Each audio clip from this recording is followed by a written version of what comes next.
Okay, and welcome to this episode of Speak PR. This is the podcast for business owners who want to use public relations to get noticed to build their businesses. And I am really delighted and honored to have Maury Morgan. And Maury Morgan is sitting in Beijing right now, and he and I have met each other in different cities around the world over the last 20 years. Maury, welcome to the show. Good afternoon and good morning as well. So, Maury, you are now branding yourself on LinkedIn as the wisecracking entrepreneur. Tell me, you've solved a number of business problems for people. And I, first of all, met you as Clark Morgan on the training business. So Can we just talk about what have you learned over the last sort of 15 to 20 years of how you create a brand around your own personal skill sets? Good question. My personal skill set started as a microbiologist. I went to university, studied microbiology, was in the territorials. That's the Australians call them the reservists in the army, the Australian Army, as a member of the medical corps, also as a microbiologist in that capacity. So there was no way that I thought that my skill set would be training and China and stand-up comedy and entrepreneurship. So I think at the end of the day, I'll use a microbiologist to describe what I've learned, and that is chance favors the prepared mind. Louis Pasteur, the French microbiologist, coined this, well, not in this century, and he is absolutely right. The more inputs you give yourself through life experiences, whether they're intentional or not, occasionally they're not, the more ready you are when an opportunity presents itself. And as an entrepreneur, which is why I call myself an entrepreneur, wisecracking, because I like to consider myself relatively intelligent, but with a sense of humor. I've seen opportunities where others have not. And I think the great thing about being in China and being an entrepreneur is there are so many of them. Now, what are you doing now? You've got a show called Now Is This On, which is a web series. And what you've managed to do is to create value, which is sustained beyond you in the room, right? You're great in a room. I've seen you work. But can you just tell us then, what are you doing now, Maury, and how are you making money doing that? Yeah. Well, is this thing on as a question mark? Is this thing on? Is the standard, anyone who grabs hold of a microphone, particularly in comedy, is what they say into the microphone if they're a bit unsure of themselves. Is this thing on is a web series, although only the first 2 episodes will be on YouTube, and the entire 6 episodes will go to Apple TV. And I will tell you why we've chosen that a little bit later, is this whole thing is actually a marketing and PR exercise, hence why we're talking about it on this podcast. Yeah, absolutely. And what is it, PR, and what is the purpose of this PR and marketing? It is for the stand-up comedy school, which I founded after my Clark Morgan business, called the School of Hard Knock Knocks. You built a business, which is the School of Hard Knocks. And of course, if you do one, you could call it Opportunity Knocks, but I think that's also been taken. Tell us then this idea of making a series about a business. How did you do that? Was it expensive? I'd love to hear how you do 2 on YouTube and then transition onto the Apple TV. Apple TV, yeah, sure. Well, I'll just correct you. It's School of Hard Knock Knocks. So how did we go from producing a show? Look, it's another motto that I've developed, and a motto that I developed in China, in Shanghai, prior to meeting you in Beijing and then Shanghai again. Go big or go home. That's when you're in China, everything's difficult, nothing's impossible. And that's what I thought with the School of Hard Knock Knocks. We have a very small competitor, a very small number of competitors. And in order to differentiate myself from the market and create a barrier to entry for anyone else thinking about it, we'll create a TV show. And that's what we did. And from a practical point of view, did you film that yourself, or did you get a crew in? And how long did that take, and how much did that cost to do? Because that's possibly a very big undertaking. Yeah, absolutely. So again, that chance favors the prepared mind. I had helped a friend out, an Australian friend in Queensland. He was filming a project for his own business, doing his own PR and marketing, and I was helping out. I had a couple of days free, and I didn't mind flying up with him. And I met on that time a director by the name of Stig Weems, and Stig was filming the production.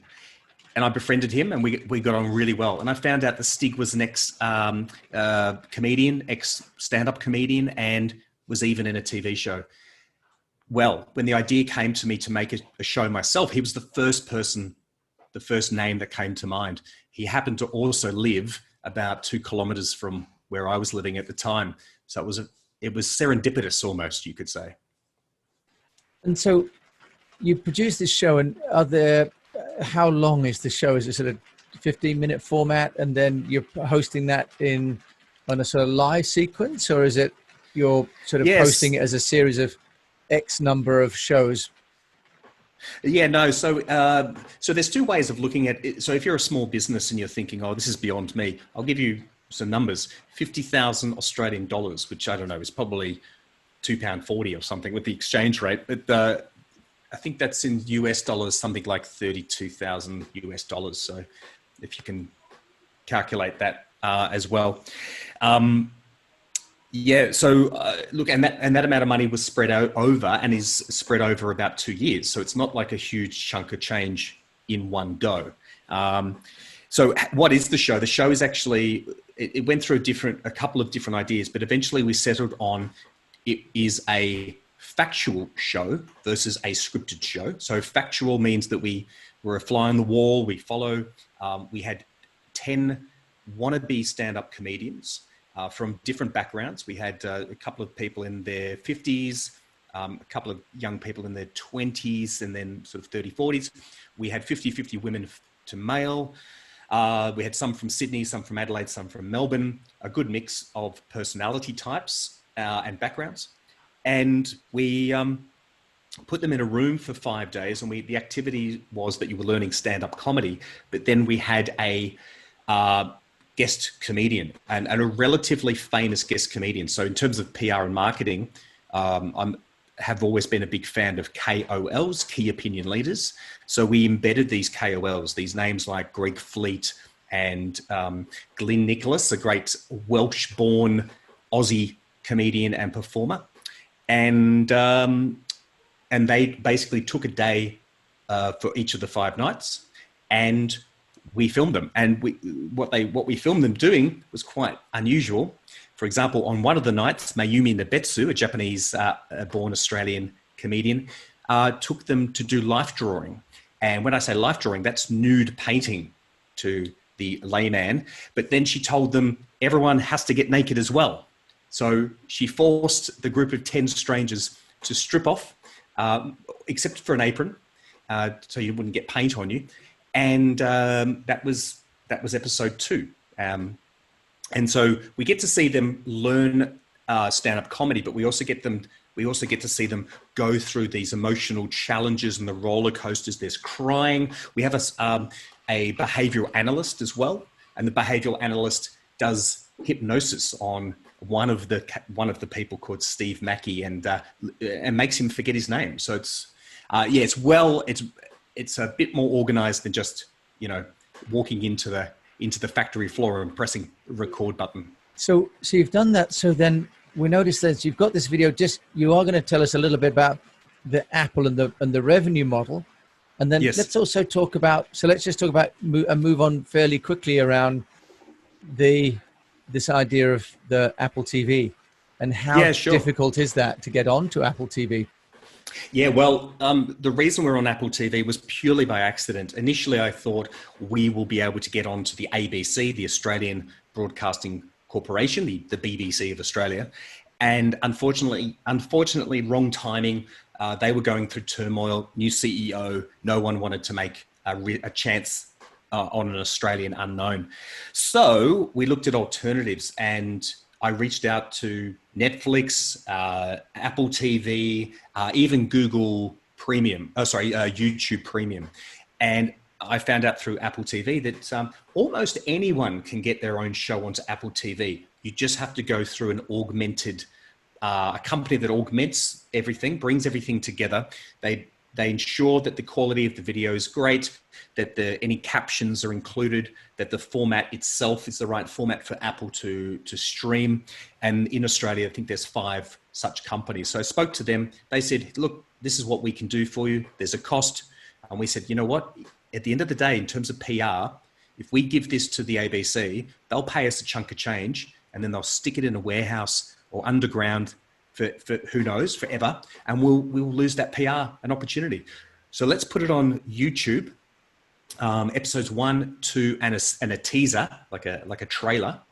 And let's run that continuously. And we've got over 5,000 views on those. In fact, the trailer on Facebook has got over 13,000 views. And then build up that sort of subscription of people who on YouTube are watching us. And then we'll put all episodes onto Apple TV. Now, the big reason for Apple TV is that it then gets ranked and put onto IMDb, which is the Internet Movie Database, the IMDb. And the IMDb.com is owned by Amazon.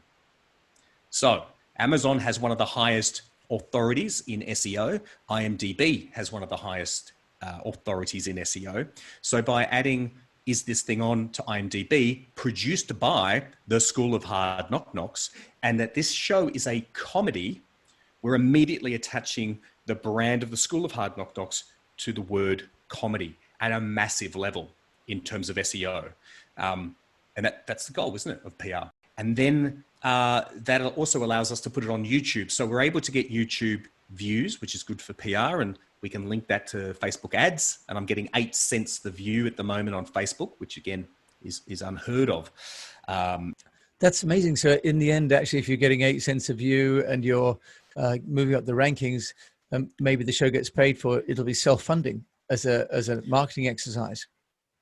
Well, I should add, we pay 8 cents, not the customer pays 8 cents. 8 cents. Okay, yeah. I see. Right. Yes, but your listeners who are perhaps not au fait on Facebook advertising, you're typically looking at anywhere between 40 cents to $1.60 right. minimum to get a view. Remember, this is an ad. It's essentially an ad. It's a show about my stand-up comedy school. Great. And the great thing about Facebook is we can send those 8 cents just to people in Melbourne, or just right. in Sydney, or just in Adelaide. Very nice. Yes, you can geo-target, can't you? And really, it's an infomercial, yep. isn't it? Now, I noticed then also on the School of Hard Knocks website, which is schoolofhardknockknocks.com. So forgive me for missing the pun earlier on. You use a tool called Proof Factor. Can you just tell us about that third-party platform? What is that and why are you using it?